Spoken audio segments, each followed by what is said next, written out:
बहुत समय पहले की बात है। एक साहूकार के 7 बेटे और उनकी एक बहन थी। सातों भाई अपनी बहन से बहुत प्यार करते थे, यहाँ तक कि वे पहले उसे खाना खिलाते एवं बाद में स्वयं खाना खाते थे। एक बार उनकी बहन अपने ससुराल से मायके आई हुई थी एवं उस दिन उनकी बहन ने करवा चौथ का व्रत रखा था।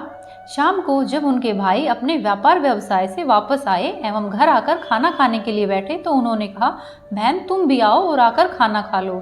तब उनकी बहन ने बताया, नहीं भैया, आज मेरा करवा चौथ का व्रत है एवं मैं चंद्र दर्शन के पश्चात ही भोजन ग्रहण करूंगी।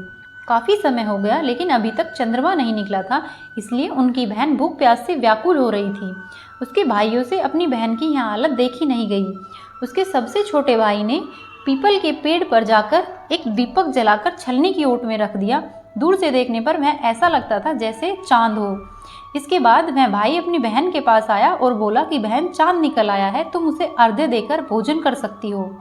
उसकी बहन खुशी के मारे सीढ़ियों पर चढ़कर चांद देखती है और उसे अर्घ्य देकर खाना खाने बैठ जाती है। इसके बाद जैसे ही वह खाने का पहला टुकड़ा मुंह में डालती है उसे छींक आ जाती है, वह उसे तुरंत वापस रख देती है। उसके बाद वह फिर से दूसरा टुकड़ा मुंह में डालती है, उसमें बाल निकल आता है, वह उसे भी वापस रख देती है। और जैसे ही वह तीसरा टुकड़ा मुंह में डालने की कोशिश करती है तो उसके ससुराल से आया हुआ एक आदमी उसे उसके पति की मृत्यु का समाचार देता है, जिससे वह घबरा जाती है। उसके बाद उसकी भाभियां उसे बताती है कि किस तरह से उसके भाई ने उनके करवा चौथ का व्रत गलत तरीके से तुड़वाया है। ऐसा करने से करवा देवता उन्हें नाराज हो गए हैं। उसके बाद वह लड़की अपनी माँ के पास जाती है। उसकी माँ कहती है कि तुम मेरी संदूक को खोलकर तुम्हें जो पहली साड़ी मिले वह उठाकर पहन लेना। जब लड़की अपनी माँ की संदूक खोलती है तो उसे सफ़ेद रंग की साड़ी मिलती है। वह सफ़ेद रंग की साड़ी पहनकर अपने ससुराल के लिए निकल जाती है। ससुराल में जब पहुंचती है तो देखती है सभी लोग उसके पति को ले जाने की तैयारी कर रहे हैं। वहां जाकर वह उनसे बोलती है, मैं मेरे पति को नहीं ले जाने दूंगी।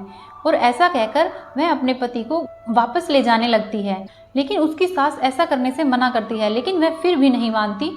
तो वह गांव के बाहर खेतों में एक कुटिया डालकर अपने पति को वहां ले जाती है एवं वहां जाकर उसकी सेवा करने लगी।